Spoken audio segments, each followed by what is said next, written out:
ni mtu kujipiga kifua. I want you also Kenyans to know, msifadhaike. We know mahali William Ruto anapeleka pesa hata usiku.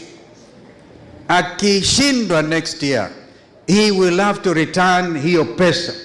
One of his people have said watu 125 ndio wanaibia mali ya umma, wanaibia wa Kenya pesa zote. And I want Owalo to feel encouraged. Let him give us, we know those names.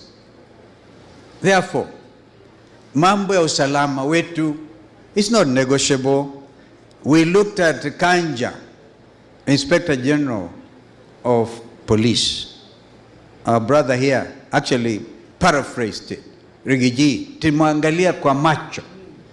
And without disclosing much, I remember mother telling Rigiji, wachia hapo. Tuliangaliana.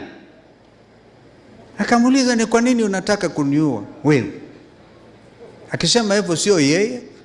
Ni hatujawahi kuona nchi ambayo inatawaliwa, instead of the people with the mandate, the National Police Service, wanaingiza maguni pale, serikali ya maguni. Tukio hili lininukuliwa vizuri kabisa kwa runinga, CNN, hata Al Jazeera. Gavana wa Nairobi akatoa amri, wakashirikiana na polisi wakati wa Gen Z Revolutionary Day on 25th of June, wanabeba marungu, polisi na escort.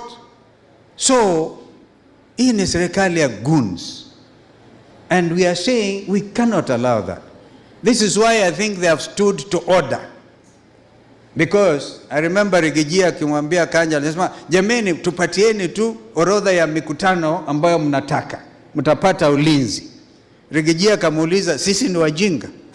You may think sisi ni wajinga, tuwakwambie mahali tunaenda ndio tume magunu tuwapate kule? Times have changed. I can tell you that if they try again, the whole world will descend on a government of William Ruto, which has now been categorized as a pariah. Pariah ni serikali ambayo haiaminiki, haina mipangilio, hata kama wanajipiga kifua na kuita watu wajinga, nobody will take them seriously. This is revolutionary time. But we are doing it in an orderly manner. That's why we went and saw IBC. Tukakubaliana, we've given them time. Tukakubaliana, we even setting up our own, tutawapatia watu ambao watafanya kazi na wao to make sure those changes. Brother Eugene, those guys are clear. They are Kenyans.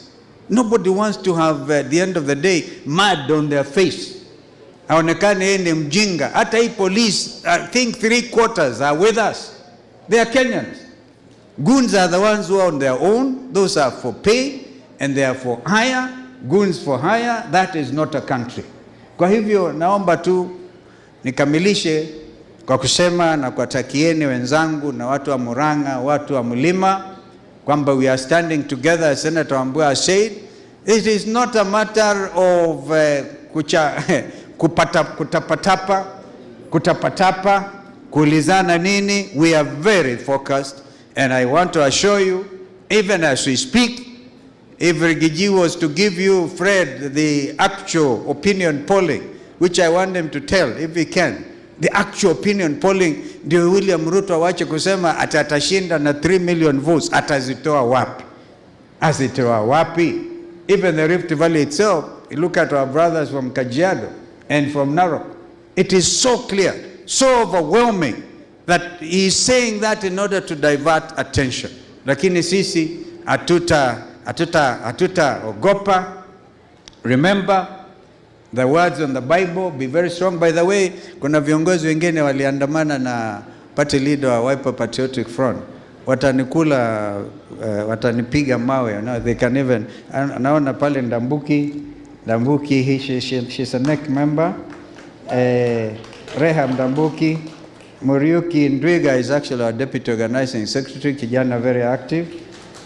Kuna Joyce Wangui anatoka Laikipia.